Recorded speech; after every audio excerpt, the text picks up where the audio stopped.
Police! If you're in here, anybody come out. Police! A frantic voice trembles through a 911 call, barely holding itself together, words spilling out, panic rising, something already gone terribly wrong. Within minutes, officers step into a scene that doesn't just feel wrong, it feels abandoned by time itself. Silence where there should have been cries. Stillness where life should have been fighting to hold on. What unfolds next isn't just a tragedy, it's a chain of decisions, denial, and disturbing contradictions that only deepen the horror. And at the center of it all is a young mother whose story keeps shifting, while the truth refuses to stay hidden. The morning of February 25, 2025, didn't start like an ordinary emergency. It escalated into something far more unsettling within seconds. Dispatch struggled just to keep the caller on the line. Her voice cracked, her thoughts scattered, and every word felt like it was racing against something irreversible. She wasn't asking for help in the usual way. She was unraveling. When officers finally traced the call, they identified the caller as 20-year-old Kalia Tol. But even before they reached her, one thing was already clear.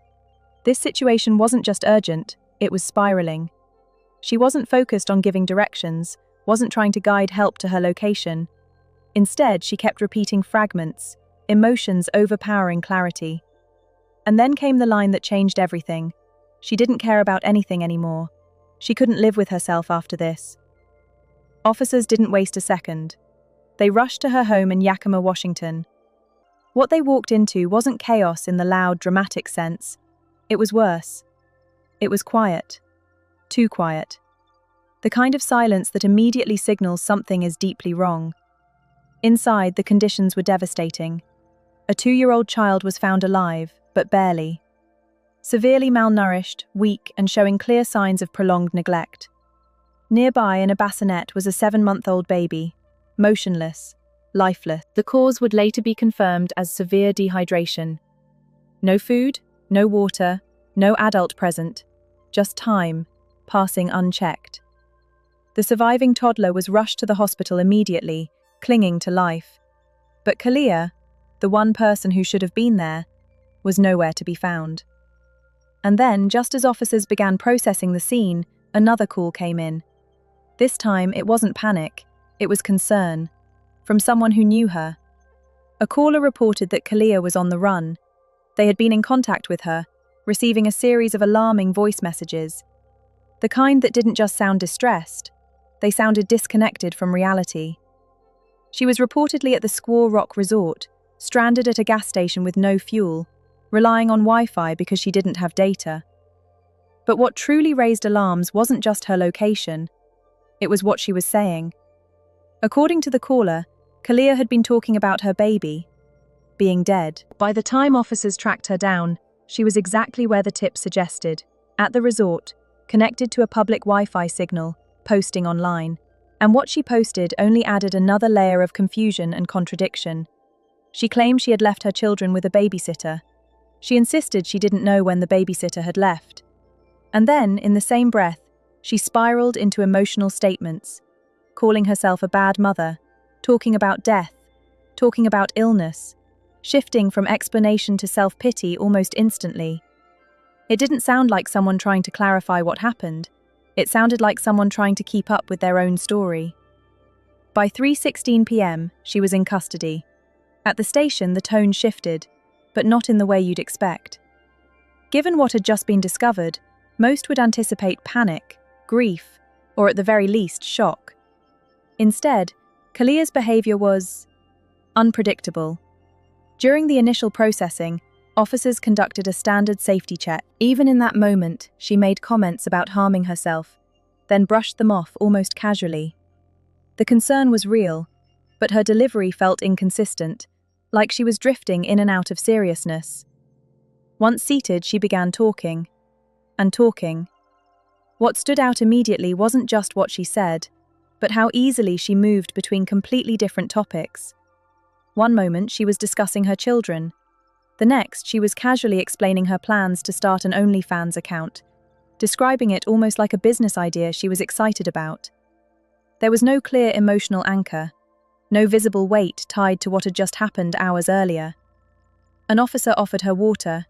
She asked for food, then continued speaking. The conversation stretched on for nearly 45 minutes, and throughout it, her tone shifted repeatedly. Sometimes light, sometimes scattered, occasionally dipping into self-criticism, only to bounce back into unrelated stories. At one point, she joked about ordering chicken. At another, she mentioned wanting to be sober after years of substance use. It wasn't just erratic, it was disjointed. And yet, beneath all of it, there were small moments that hinted at awareness. She referred to herself as the worst mother ever. She acknowledged that something had gone terribly wrong.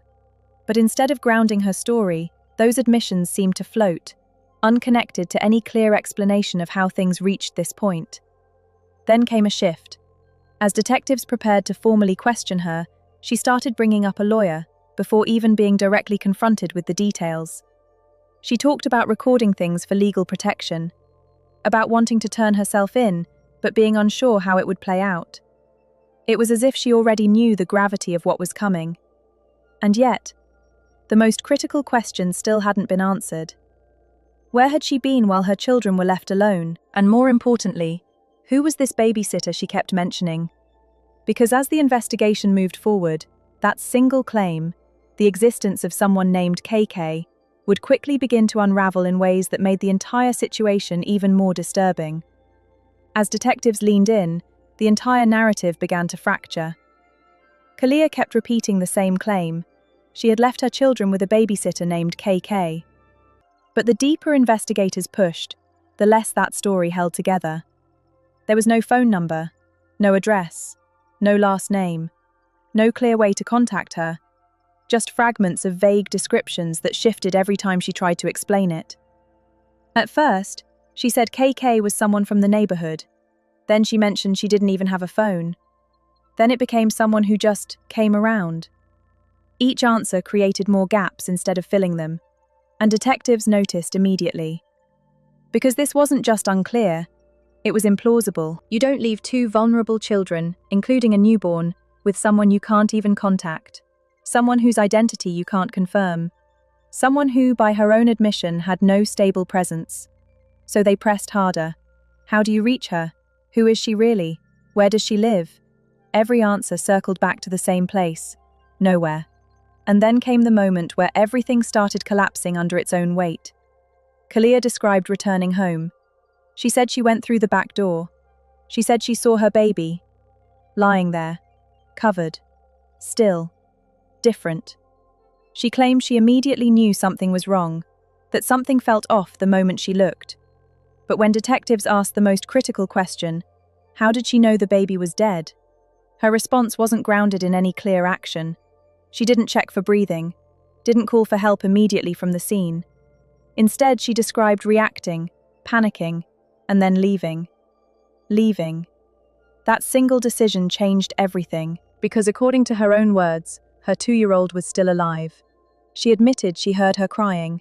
She admitted she knew she was there, and she still walked away. Detectives didn't let that pass. They asked her directly, what did she think would happen to that child if no one came? And for a moment, there was no real answer. Just fragments of guilt, confusion, and justification tangled together.